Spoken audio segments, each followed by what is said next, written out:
मांजर्डे जिल्हा परिषद गटाचे शिवसेनेचे अधिकृत उमेदवार सचिन कुमार श्रीकांत चव्हाण यांनी घेतली प्रचारात आघाडी।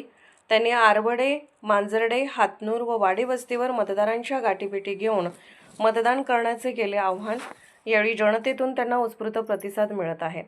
यावेळी चव्हाण म्हणाले की आपल्या परिसराचा विकास करण्यासाठी महाराष्ट्राचे उपमुख्यमंत्री एकनाथ शिंदे साहेब व सांगली जिल्हा शिवसेना उपप्रमुख प्रदीप काका माने यांच्या माध्यमातून परिसराचा विकास केला जाईल। यावेळी लक्ष्मण नामदेव जाधव, संतोष श्रीकांत चव्हाण, दिनेश प्रल्हाद येवले, दीपक दगडू सदाकळे, किरण तानाजी चव्हाण, लालासो जगन्नाथ मोरे, सुयश अशोक हसबे, आनंदराव नामदेव भोसले आदी शिवसैनिक उपस्थित होते।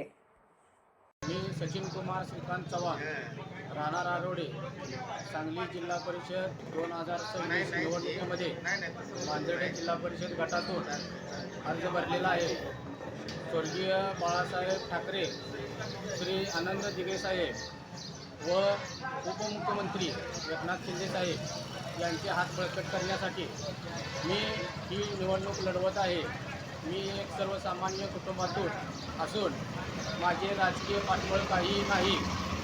मला सर्व नशामुक्ती गाव घडवायचा आहे व शासकीय योजना पूर्ण करायच्या आहेत। जय हिंद, जय महाराष्ट्र। शिवसेनेचा जय असो, स्वर्गीय बाळासाहेब ठाकरेंचा जय असो, एकनाथ शिंदे साहेबांचा जय असो, आनंद दिघे साहेबांचा जय असो, जय महाराष्ट्र।